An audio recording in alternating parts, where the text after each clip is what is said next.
গত 4 দিন যাবত কালের কণ্ঠ, যেটা হচ্ছে ইস্ট ওয়েস্ট প্রপার্টিজ এর একটা সিস্টার কনসার্ন, যেটা প্রকৃত মালিক হচ্ছে বসুন্ধরা গ্রুপ, তারা রাষ্ট্রপতির সাক্ষাৎকার সহ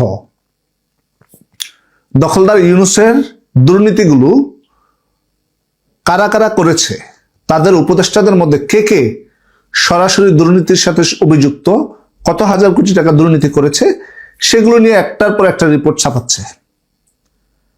আপনারা হয়তো বা জানেন কিনা আমি জানি না, আপনার কালের কণ্ঠতে যেই রিপোর্টগুলো আসছে, বেসিক্যালি সবচেয়ে বড় অভিযোগগুলো হচ্ছে 4 জনের নামে: রিজওয়ানা হাসান, আসিফ নজরুল, আসিফ মাহমুদ ভূঁইয়া সজীব, নূরজাহান বেগম। এই 4 জনের প্রত্যেকের দুর্নীতির পরিমাণ, 3 জনের দুর্নীতির পরিমাণ 10,000 কোটি টাকার উপরে, নূরজাহান বেগমের দুর্নীতির পরিমাণ হচ্ছে 9,000 কোটি টাকা।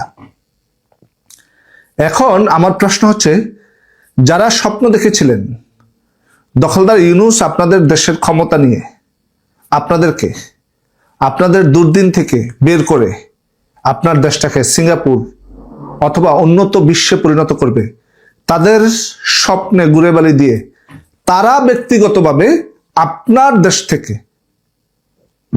এই 18 মাসের শাসন আমলে মিনিমাম 1,00,000 কোটি টাকা দুর্নীতি করেছে। এখন 4 জনে যদি 40,000 কোটি টাকা দুর্নীতি করে, তাহলে এবার বড় গাছ যেটা দখলদার ইউনূস, তার দুর্নীতির পরিমাণটা কত? সে কি কি দুর্নীতি করেছে তাকে আপনাদের কোনো আইডিয়া আছে? আমেরিকার সাথে প্রত্যেকটা চুক্তি, যেটাকে আমরা বলছি না যে দেশ বিক্রির চুক্তি, সাধারণ জনগণ এবং সুশীল সমাজ বলছে দেশ বিরোধী চুক্তি, সাথে আরো যোগ হয়েছে তার ব্যক্তিগত প্রতিষ্ঠান, তার যেই ব্যক্তিগত লাভ বিশ্ববিদ্যালয় থেকে শুরু করে, মানে আরো যে যে প্রতিষ্ঠানগুলো সে নিয়েছে এই সরকারের আমলে, সেগুলো। আর তার বাতিজা ছিল এই সরকারের একটা অংশ। সে কত কোটি টাকা দুর্নীতি করেছে এটা এখনো বের হয়ে আসে না, হয়তো আমি ভিডিও করছি 2-1 দিনের মধ্যে বের হয়ে আসবে। এখন আমার প্রশ্ন হচ্ছে, আপনারা যারা এই স্বপ্নটা দেখেছিলেন, আপনাদের স্বপ্নটাকে যে এভাবে ধ্বংস করে দিল, কই আপনারা তো কেউ কোনো প্রশ্ন তুলছেন না ভাই। এরকম হইলে তো হবে না, একটু তো কথা বলতে হবে, তাই না? একটু কথা বলেন, সাদাকে সাদা বলেন, কালোকে কালো বলেন। আজকে বসুন্ধরা গ্রুপের যে প্রতিষ্ঠান কালের কণ্ঠ, ওরা কথা বলার কারণে এই সরকারের সুবিধাভোগীদের কিছু মানুষ কালের কণ্ঠের বিরুদ্ধে লেগেছে। তার মধ্যে উল্লেখযোগ্য এবং সর্বাধিক পরিচিত ফেস হচ্ছে হাসনাত আব্দুল্লাহ। তিনি কালের কণ্ঠের বিপক্ষে যদি সম্ভব হইতো 3 দিন আগে থেকেই মব শুরু করে দিতেন। যেহেতু এখন মব করা কিছুটা ডিফিকাল্ট তাদের জন্য, সেহেতু তারা এখন অন্য কোনো অ্যাঙ্গেলে, অন্য কোনো ওয়ে তারা খুঁজতেছে, যে খুঁজে তারা কালের কণ্ঠকে দমানোর চেষ্টা করছে। কালের কণ্ঠ যে ধারাবাহিকতা বজায় রাখতেছে, আমার মনে হয় যে তারা আগামী 1 সপ্তাহের মধ্যে বিফোর ঈদ এই সরকারের কাচ্চা চিট্টা যা আছে সবকিছু খুলে আপনাদের সামনে তুলে ধরবে। আপনারা গতকালকে আমি আমার একটা ভিডিওতে বলছি যে যারা এই জুলাই অভ্যুত্থানের সাথে জড়িত, আপনাদেরকে ইতিহাস বলবে আপনারা দেশদ্রোহী। আপনার সন্তান মারা গেছে, সে দেশদ্রোহী। আপনার স্বামী মারা গেছে, সে দেশদ্রোহী। আপনার ভাই মারা গেছে, সে দেশদ্রোহী। আপনার বাবা মারা গেছে, সে দেশদ্রোহী। কারণ একটা নির্বাচিত সরকারকে উৎখাত করে দেশের ভিতরে তারা একটা সিন্ডিকেট করে কতিপয় লোকের কাছে দেশটাকে জিম্মি করে দিয়েছে, দেশটাকে ধ্বংস করার জন্য। আর যারা আপনাদেরকে স্বপ্ন দেখিয়েছে যে 1971 আর জুলাই, 24 জুলাই একে অপরের পরিপূরক, না। 1971 সালে যারা জীবন দিয়েছে তারা আমাদেরকে একটা দেশ দিয়েছে, আর 24 যারা জীবন দিয়েছে তারা দেশের সাথে গাদ্দারি করে কতিপয় ব্যক্তির হাতে দেশটাকে তুলে দিয়েছে, দেশটাকে বলৎকার করার জন্য, দেশের অর্থনীতিকে বলৎকার করার জন্য। অতএব আপনার পরিবারের কোনো সদস্য যদি জুলাইতে নিহত হয়ে থাকে, তারা দেশদ্রোহী। মনে রাখবেন, কখনো না কখনো আপনাদের এই দেশদ্রোহিতার জবাব দিতে হবে। তাই সাধারণ জনগণকে বলছি, আপনারা লড়াই সংগ্রাম আন্দোলনে যোগ দিবেন, দেখে শুনে বুঝে যোগ দিবেন। যেটা স্বাধীনতার সপক্ষের শক্তি, যারা স্বাধীনতার কথা বলে, যারা দেশের কথা বলে, যারা দেশের অস্তিত্ব নিয়ে লড়াই করতে চায়, তাদের সাথে লড়াই সংগ্রামে যোগ দিবেন। আজকে এই যে রিজওয়ানা হাসান, আসিফ মোহাম্মদ বিয়া সজীব, আসিফ নজরুল, নূরজাহান বেগম, এই যে 40,000 কোটি টাকা দুর্নীতি করেছে, এর লাঞ্ছনা বঞ্চনা আমাদেরকে বয়ে বেড়াইতে হবে। আপনার ভাই মারা গেছে, আপনি আর্থিকভাবে বেনিফিটেড হন নাই, কিন্তু আপনার ভাই মারা গিয়ে এই আসিফ নজরুলকে বেনিফিটেড করে দিয়ে গেছে, এই রিজওয়ানা হাসানকে বেনিফিটেড করে দিয়ে গেছে, আসিফ মোহাম্মদ বিয়া সজীবকে বেনিফিটেড করে দিয়ে গেছে, দখলদার ইউনুসকে বেনিফিটেড করে দিয়ে গেছে, হাসনাত আব্দুল্লাহকে বেনিফিটেড করে দিয়ে গেছে। যারা নেতৃত্ব দিয়েছে, একটা নেতা মারা যায়নি। আপনারা বুঝতে চেষ্টা করেন, এইটা একটা পরিকল্পিত আক্রমণ ছিল বাংলাদেশের উপর, যেটা বাংলাদেশকে 30 বছরের পিছনে দাবিত করে দিয়েছে। সেই পরিকল্পিত আক্রমণটাকে আপনারা মোকাবেলা করতে পারেন না, আপনারা বুঝতে পারেন না যে তাদের পরিকল্পনায় আপনারা ফেঁসে যাচ্ছেন। যদি আপনারা বুঝতে পারতেন, তাহলে হয়তোবা আপনারা এই ভুলটা করতেন না।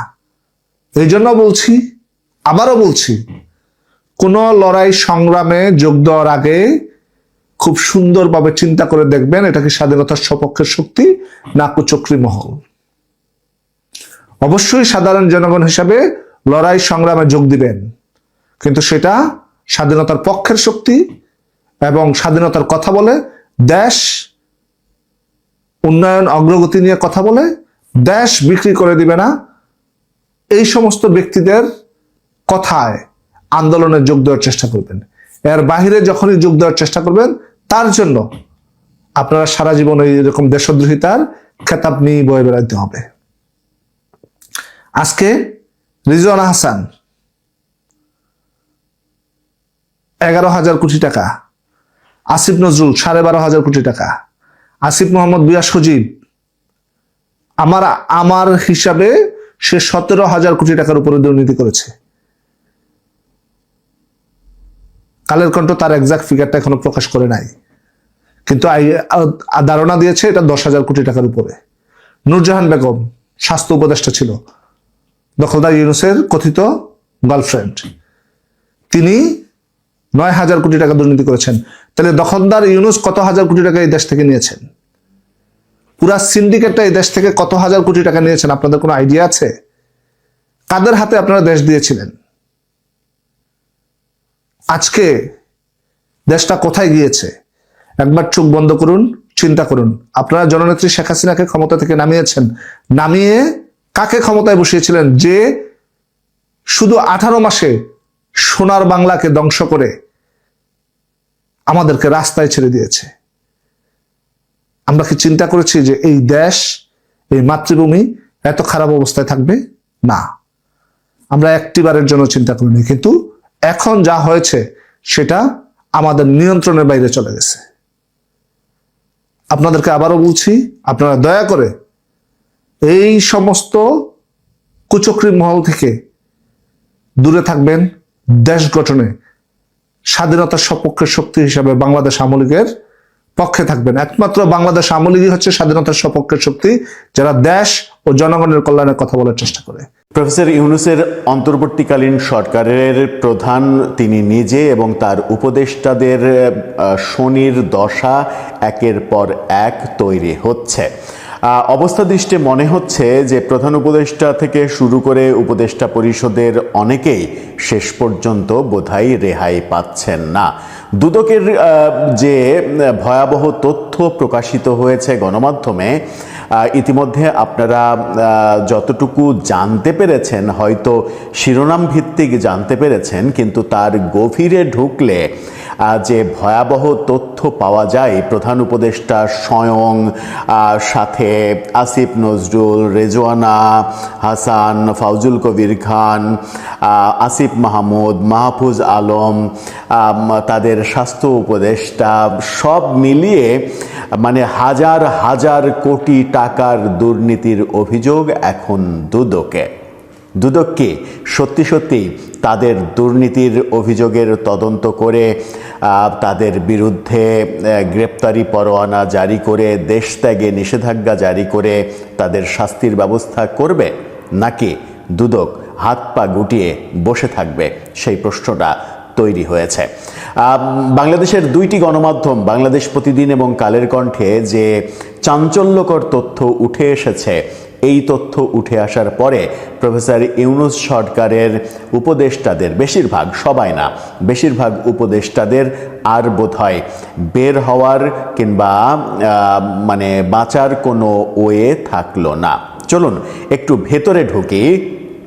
যে তথ্যটা গণমাধ্যমে বেরিয়েছে এবং দুদকে যে শত শত অভিযোগ জমা পড়েছে সাবেক প্রধান উপদেষ্টা এবং উপদেষ্টা পরিষদের সদস্যদের বিরুদ্ধে, সেগুলোর একটু ফিরিস্তি জেনে বোঝার চেষ্টা করি কোন দিকে যেতে চলেছে তাদের ভাগ্য। দর্শক, বলছিলাম দুদকে হাজার হাজার কোটি টাকা তছরুপাতের, দুর্নীতির, ঘুষ বাণিজ্যের অভিযোগ এসেছে উপদেষ্টাদের বিরুদ্ধে এবং এটাই প্রমাণ করে যারা 18 মাসে শেখ হাসিনা সরকারকে ফ্যাসিস্ট বলে মুখে ফেনা তুলে এক ধরনের জনপ্রিয়তা তৈরি করার চেষ্টা করেছে, যারা ভারত বিরোধী ন্যারেটিভ তৈরি করে সস্তা জনপ্রিয়তা তৈরি করার চেষ্টা করেছে, গোপনে গোপনে তারা দেশের কেমন 12টা বাজিয়ে ফেলেছে। স্বয়ং প্রধান উপদেষ্টা থেকে শুরু করে উপদেষ্টা পরিষদের মানে সর্বকনিষ্ঠ সদস্য পর্যন্ত অনেকেই এই মহা তছরুপাতের সঙ্গে জড়িত। ভয়াবহ সেই তথ্য উঠে এসেছে বাংলাদেশ প্রতিদিন এবং কালের কণ্ঠের শিরোনামে। কালের কণ্ঠের এই নিউজটা দেখে নিন। সেখানে বলা হচ্ছে দুর্নীতির শত শত অভিযোগ সাবেক উপদেষ্টাদের বিরুদ্ধে। এই কথা যখন কালের কণ্ঠ বলছে তখন বাংলাদেশ প্রতিদিনের শিরোনাম দেখে নিন, সাবেক উপদেষ্টাদের বিরুদ্ধে দুর্নীতির শত শত অভিযোগ। এই যে অভিযোগগুলো, সেই অভিযোগগুলোর যদি আমরা গভীরে ঢুকি তাহলে ভয়াবহ অবস্থা বেরিয়ে আসবে। আপনারা খুবই মনোযোগ দিয়ে যদি এই ভিডিওটা দেখেন তাহলে বুঝতে পারবেন প্রফেসর ইউনূস নিজে এবং তার উপদেষ্টা পরিষদের সদস্যরা কিভাবে হাজার হাজার কোটি টাকা বানিয়ে নিয়েছে মাত্র 1.5 বছরে। ডক্টর মোহাম্মদ ইউনূসের নেতৃত্বে সদ্য বিদায়ী সরকারের বিরুদ্ধে অভিযোগ জমা পড়েছে শত শত। দুদকের একজন দায়িত্বশীল কর্মকর্তা জানান, যে হারে অভিযোগ আসছে তাতে মনে হচ্ছে অভিযোগের রেকর্ড হবে। এর আগে বাংলাদেশের ইতিহাসে এরকম কখনো রেকর্ড পরিমাণ অভিযোগ আসেনি।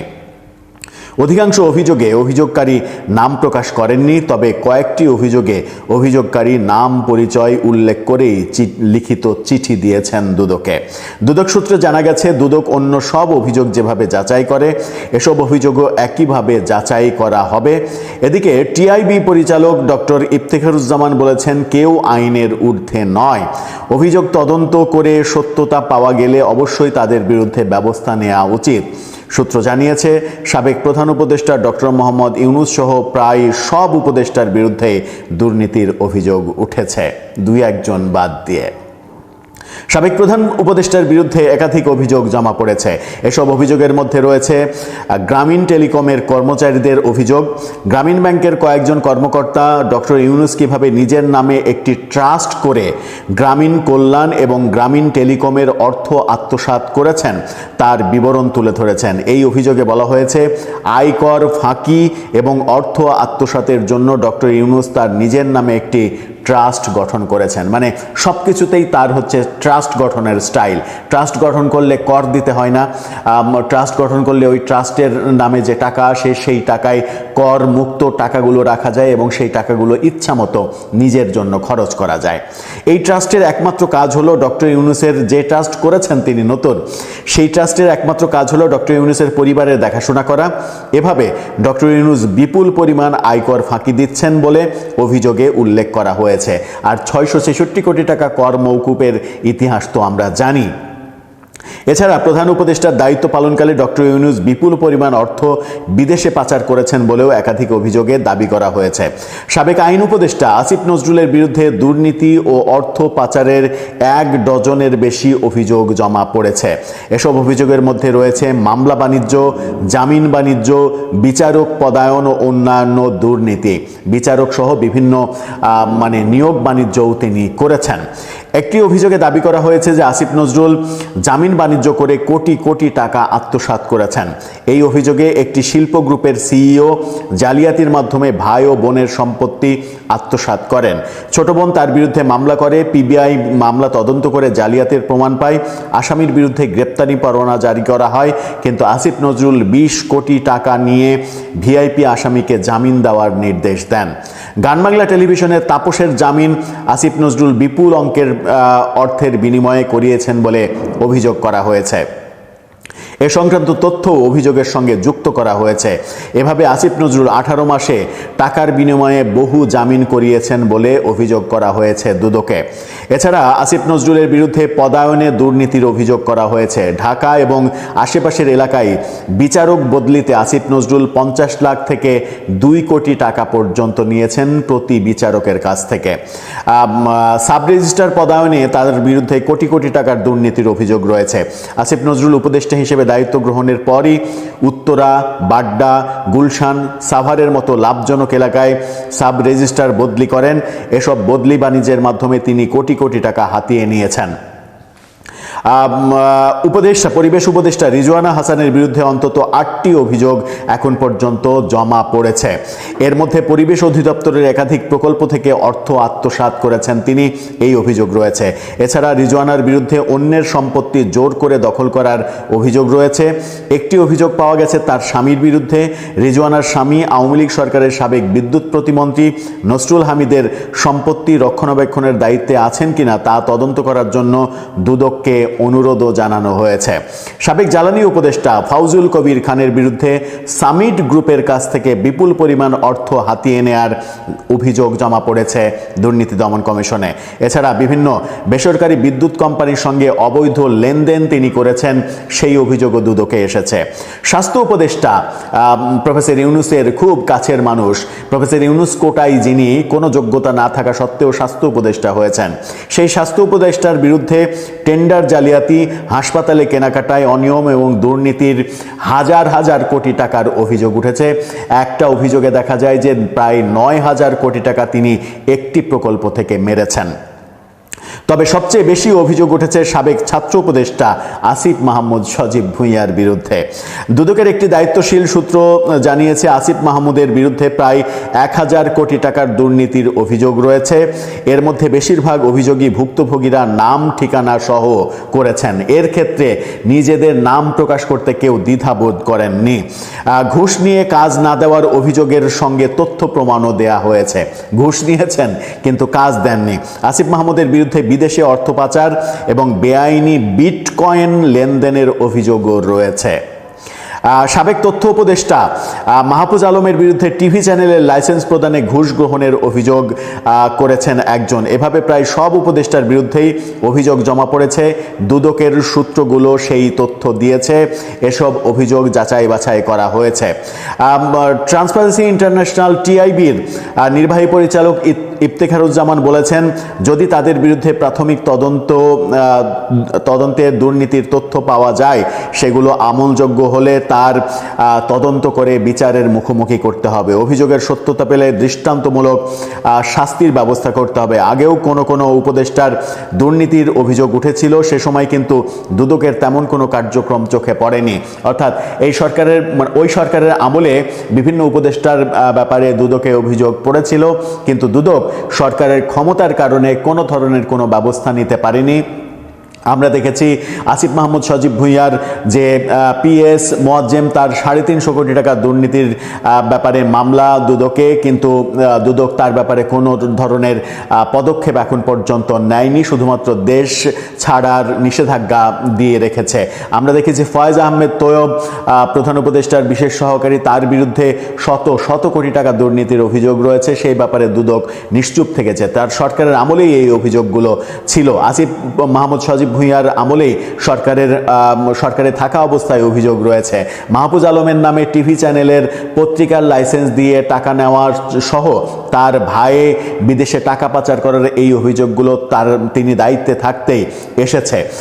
সব থেকে বেশি অভিযোগ বলা হচ্ছে আসিফ মাহমুদ সজীব ভূঁইয়ার বিরুদ্ধে, কিন্তু মানে যতটুকু এই রিপোর্টটা আমি গবেষণা করেছি তাতে মনে হয়েছে সব থেকে ভয়াবহ অভিযোগ এসেছে প্রফেসর ইউনুস, আসিফ নজরুল এবং প্রফেসর ইউনুসের সব থেকে কাছের মানুষ গ্রামীণ ব্যাংকের নূরজাহান বেগম, যিনি স্বাস্থ্য উপদেষ্টা, স্বাস্থ্য খাতের হাজার হাজার কোটি টাকা তুষ্টপাত করেছেন, স্বাস্থ্য খাতে কোনো কাজ করেননি এই 1.5 বছরে। এসব অভিযোগের, এসব মামলার ব্যাপারে দুদক কি সত্যিই কোনো পদক্ষেপ নেবে? যদি পদক্ষেপ নেয় তাহলে এই উপদেষ্টা পরিষদের 2-1 জন বাদ দিয়ে, যেমন ব্রিগেডিয়ার সাখাওয়াত হোসেন, এরকম 2-4 জন বাদ দিয়ে প্রায় সবাই কি ফেঁসে যাবেন? সবাইকে কি জেল খাটতে হবে? এমনকি সর্বোচ্চ শাস্তির দিকেও কি যেতে হতে পারে? দর্শক, আপনার কি মনে হয় যে সরকার পূর্বতন সরকারকে ফ্যাসিস্ট, দুর্নীতিগ্রস্ত, দুর্নীতিবাজ, টাকা পাচারকারী, এটা ওটা প্রতিনিয়ত অভিযোগ করে নিজেদেরকে সাধু হিসেবে জাহির করার চেষ্টা করেছে, তাদের যদি এই অবস্থা হয় তাহলে আমরা কোন আক্কেলে কিংবা কোন নৈতিকতার জায়গা থেকে শেখ হাসিনা সরকারকে দোষ দেব কিংবা শেখ হাসিনা সরকারের সমালোচনা করব, যখন আমাদের স্বপ্নের সরকারের অবস্থা এরকম? আপনার মতামত জানিয়ে লিখতে পারেন আমাদের কমেন্ট বক্সে।